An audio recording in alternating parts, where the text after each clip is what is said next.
جب انسان تھک جاتا ہے صبر کرتے کرتے اور سوچنے لگتا ہے کہ اب مجھ سے صبر نہیں ہو پائے گا، تو اللہ سے یہ سوال کرنے لگتا ہے، یا اللہ اور کب تک صبر کرنا پڑے گا؟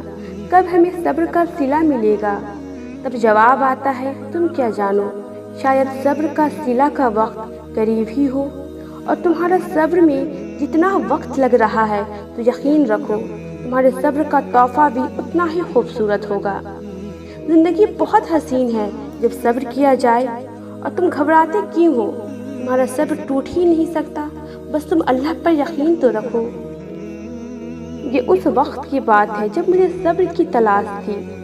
مجھے اللہ سے کوئی شکوہ نہیں تھا، بس صبر کا انتظار تھا، اور ایسا صبر جس کے بعد اداسی نہیں رہتی، ایسا صبر جس کے بعد ہچکیاں نہیں آتی، ایسا صبر جس کے بعد سسکیوں کا سلسلہ باقی نہیں رہتا، ایسا صبر جو بے خوف ہو کر دنیا سے لڑ جاتا ہے۔ زندگی میں کچھ ایسے لمحے بھی آئے جب مجھے لگا تھا جیسے زندگی بس یہی تک ہے۔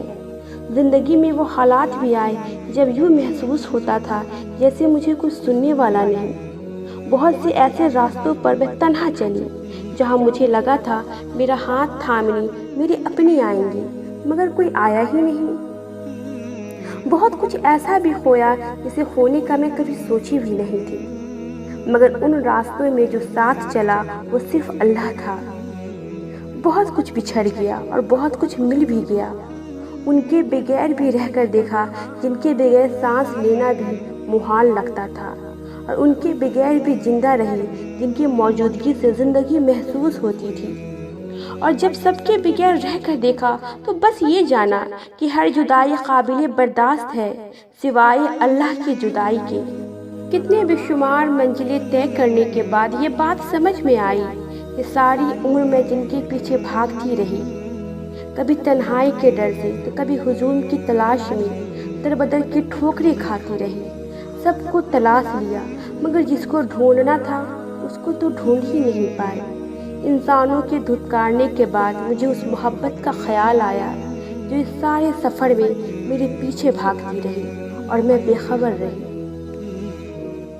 اور پھر یہ سوچ کر جان جانے لگی کہ جس کے بغیر جینا نہیں تھا میں نے اس کے بغیر جی لیا، جس سے ملنا تھا اس سے یہ دل ملا نہیں، جن لوگوں کے پیچھے میں دوڑتی نہیں ان کے مل جانے کے بعد بھی میں تنہا رہی۔ میں سوچا کرتی تھی بد نصیب وہ ہوتا ہے جس کو اس کی محبت نہیں ملتی، جس کو وہ انسان نہیں ملتا جسے وہ محبت کرتا ہے۔ غلط سوچتی تھی میں، بد نصیب تو وہ ہوتا ہے جس کو دروازے پر محبت روز 5 دفعہ ٹھہرتی ہے اور وہ اس محبت پر اپنے دروازے بند کر دیتا ہے۔ بد نصیب تو وہ ہے جس کو سب مل جاتا ہے مگر خدا نہیں ملتا۔ بد نصیب تو وہ ہے جس پر اپنی محبت کی راہ بند کر دیتا ہے۔ بد نصیب تو وہ ہے جس کو وہ اتنی توفیق ہی نہیں دیتا کہ وہ اس کی آواز کے جواب دے سکے۔ بد نصیب تو وہ ہے جو نصیب لکھنے والوں سے لڑتا رہے اور یوں نصیب ہار گئے۔ میں جب تک اس سے جدا رہی بے سکون رہی، چین کی آس میں پھرتی رہی، تڑپتی رہی، سسکتی رہی۔ میرے پاس سب تھا بس خدا نہ تھا، اس کا نہ ہونا ہر چیز کے نہ ہونے جیسا تھا۔ پھر میں نے اسے تنہائیوں میں ڈھونڈنا شروع کیا، تہجد میں ڈھونڈنا شروع کیا، بس پھر ساری بھاگ دوڑ ختم۔ پھر جو مجھے مل نہ سکا میں نے اس سے بہتر پا لیا۔ جس نے اس ٹوٹے ہوئے گنہگار دل کی پکار رائگاں نہیں جانے دی تو یقین رکھو وہ تمہارے دل کی پکار بھی خالی نہیں جانے دے گا۔ اور یوں اس نے مجھے صبر سے نواز دیا۔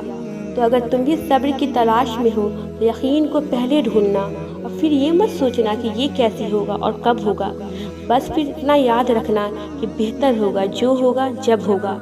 اللہ کے سوا نہ تمہیں کوئی کچھ دے سکتا ہے اور نہ تم سے کوئی کچھ واپس لے سکتا ہے۔ بے خوف ہونے کے لیے ڈر کی بہت ضرورت ہوتی ہے، اللہ کے ڈر کی، تو پھر اس کے سوا کسی سے مت ڈرنا تم، کیونکہ جب تک وہ تمہارے ساتھ ہے تمہیں کوئی ڈرا نہیں سکتا۔ جب تک تمہیں اس پر یقین ہے تب تک تمہارا صبر ٹوٹ ہی نہیں سکتا۔ وہ بھلے آزما رہا ہے تمہیں مگر یاد رکھنا وہ بھولا نہیں ہے تمہیں۔